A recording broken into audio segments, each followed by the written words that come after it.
Breaking news, it has officially been confirmed that Dr. Nandipha Magudumane will be approaching the Constitutional Court. In fact, they have applied or they have launched an application to the Constitutional Court concerning Dr. Nandipha Magudumane's arrest.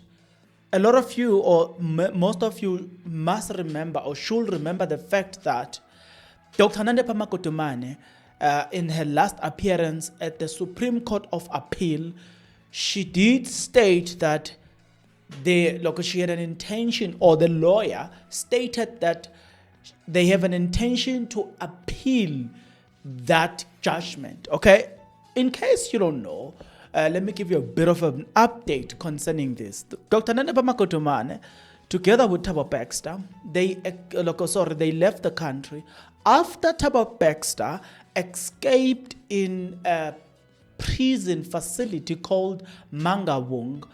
Thabo Baxter escaped at Mangaung, and prior to the escape of Thabo Baxter, prior to the escape, it has been alleged that there, inside prison, he was enjoying extreme privilege.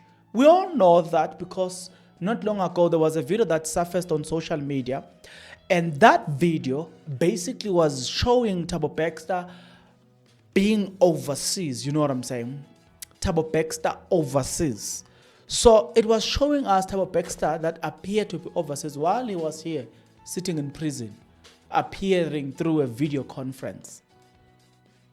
Fast forward, Dr. Nandipha Magudumane is said to have been constantly visiting this person, and he was enjoying the life of his life to an extent that he will be booked into different hotels while he was still arrested. Up until to a point where it was said that Dr. Nandipha Magudumane went and stole a body somewhere, and that body was used. They went and stole a body in a mortuary, as well as the guy that lost his life in the midst of all of this thing. And somehow that body, somehow that body made it to the prison cell of where Thabo Baxter was held, and then there was fire, and Thabo Baxter was declared to have died in that fire. Then Thabo Baxter left Mangaung prison, gone. Okay, foolishness again is part and parcel of a human being, no matter how smart you can be, but there's this sense of foolishness in every human being. It catch up with Thabo Baxter and he made a mistake. But before we proceed, let's start here. If you are not yet subscribed, what are you waiting for? Come on, good people, because to subscribe it is free, to like the video it is free, to comment in the comment section below it is free of charge, to click the notification bell it is free of charge, to share this video it is free of charge, to watch this video until the end it is free of charge. Also, good people, come on, to watch the ads it's free of charge, and that's how you financially contribute to this YouTube channel. Speaking about financially contribution to the channel, you can become a member of this YouTube channel from as little as 20 Rand a month. You can also use the super thanks button. In case you don't want to do that, guys, there is a way where you can use my media company banking details to donate to the channel, and you know what I'm saying, we'll bring you more, and also guys want to buy more equipment. So the power is in your hands. Please do the honorable thing as we proceed. Okay, so the long and short of it, we now know that they hired a property somewhere around Sentin. They were living on somewhere around Sentin.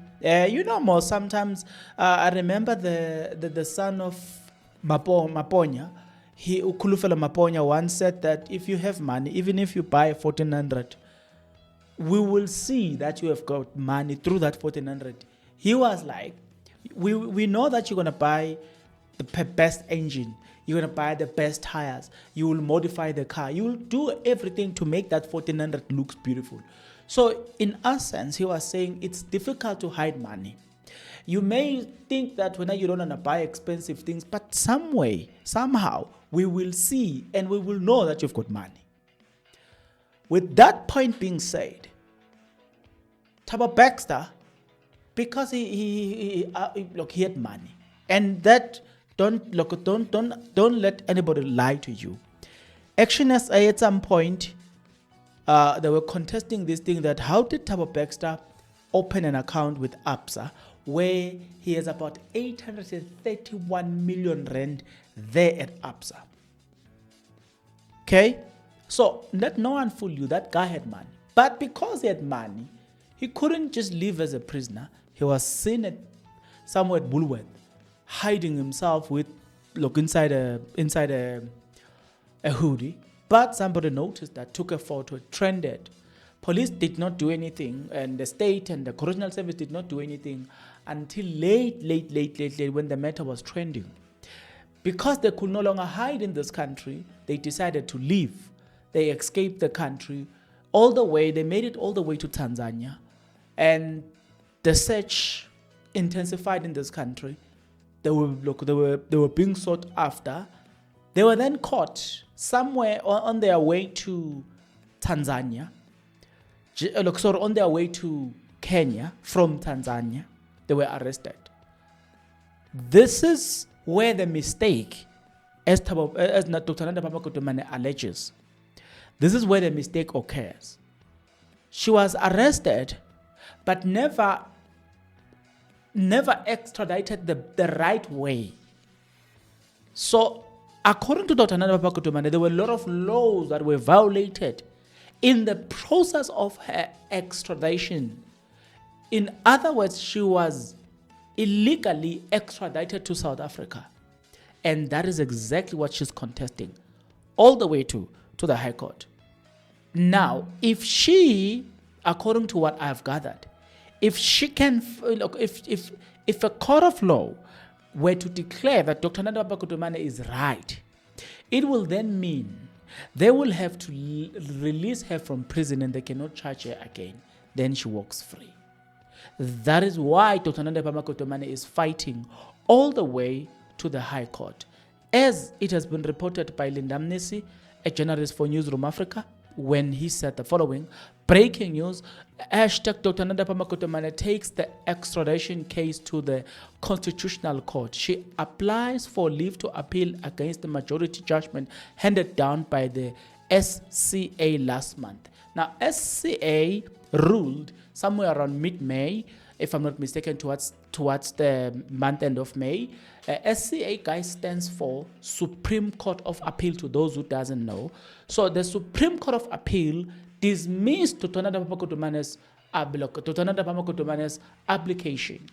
Now, just so that I can update you, she has been appealing until she got to the Supreme Court of Appeal. You know, this thing, it goes with stages. You know, when they were arrested, their bail hearing was happening at the magistrate court and all the stuff. Once the bail thing was done and dusted, we moved to the pre-trial conference. That is when the trial was now transferred to the High Court.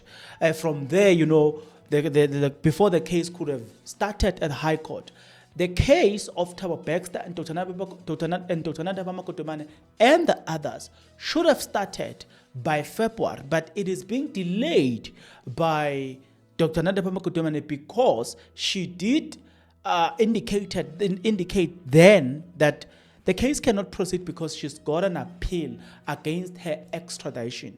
Because the extradition affects the case.